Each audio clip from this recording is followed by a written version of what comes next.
If a display unit fails, the PFD or ICAS is automatically moved to the other DU so that those two displays are always in view. If an outboard DU fails, the reversion mode PFD replaces the MFD in the window adjacent to the failed DU. There is no change to the ICAS display. In the reversion mode, the left and right edges of the PFD move in, but no PFD data is removed. The aux display is not shown. If the displays do not change positions automatically, you can move them manually with the PFD-MFD selectors. The normal position is for automatic operations. The inboard and outboard positions put the PFD and an MFD window on the inboard or outboard display units. In this example, the outboard DU has malfunctioned, but the displays did not move automatically. Use the PFD-MFD selector to show the PFD on the inboard DU. ICAS continues to be shown in the right window. If an inboard DU malfunctions and it did not contain ICAS, then the remaining displays do not move. ICAS continues to be shown on the other side of the flight deck. If the DU with ICAS malfunctions, then ICAS is automatically moved to the other side. In this example, because there is only one window available for ICAS, the ICAS transfer switches are inoperative. In this example, the two inboard DUs have malfunctioned. ICAS does not automatically move to an outboard DU. One pilot must set a PFD-MFD selector to outboard. Show ICAS on the captain's side. ICAS is shown with the reversion mode PFD. To show an MFD on the upper DUs, the first officer can also turn the PFD-MFD selector to outboard. Show an MFD on the first officer's outboard DU.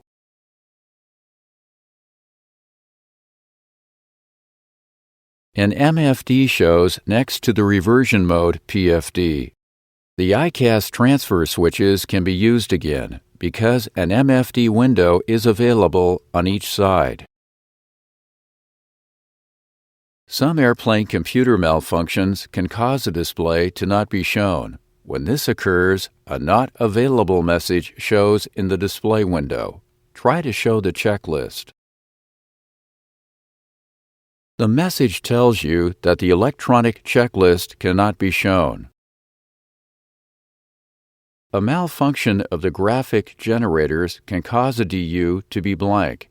If two of the four graphic generators are inoperative, the lower DU will be blank. If three graphic generators malfunction, the outboard DUs and the lower DU are blank. It is possible for a software error to stop all common computing system functions. All four graphic generators are inoperative, and all DUs are blank. The ISFD is the only remaining electronic flight instrument. A loss of all displays paper checklist tells you how to reset the system. There are two guarded momentary action CCR reset switches on the overhead panel. The switches control the left and right common computing resource cabinets. After the switches are pushed, it takes approximately 1 minute for parts of the displays to show again. The MFD windows are usually controlled with the MFD display switches in these four panels, and you control the PFDs and NDs with the EFIS control panels. If one of these panels is inoperative, there is an MFD you use for backup control. Push one of the system's switches. The EFIS DSP menu key takes you to the backup controls. Select the EFIS DSP key. The top part of the display is for EFIS control. The bottom part is for MFD window control. You use one of these exclusive items to select an available MFD window. The selected window is shown in green. The window which contains ICAS is shown in cyan. The display keys let you put the different types of MFD in the selected MFD window. The DSP ICAS controls are also part of the backup controls display. This advisory message tells you that the first officer's EFIS control panel and DSP are inoperative. The first officer can put a systems display on the lower DU to access the backup EFIS and MFD controls. Show the EFIS DSP display. Show a checklist in the left window of the first officer's inboard DU.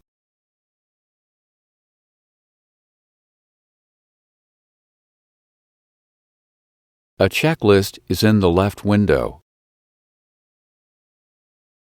You can use the backup MFD controls at all times. The DSP and lower display switches do not have to be inoperative.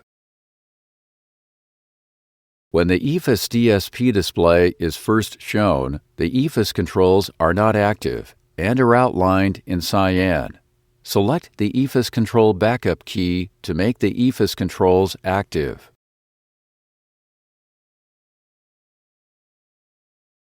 The key changes to green, and the EFIS control keys are now active. The backup display initially takes control of that pilot's EFIS control panel functions. In this example, the FO key is active. The first officer could also select the captain key to take control of the captain's PFD and ND. Most of the display controls operate the same as the panel controls. To set approach minimums or a barometric setting, you use the MFK to enter a value in the scratchpad, and then select the minimums or baroset data field.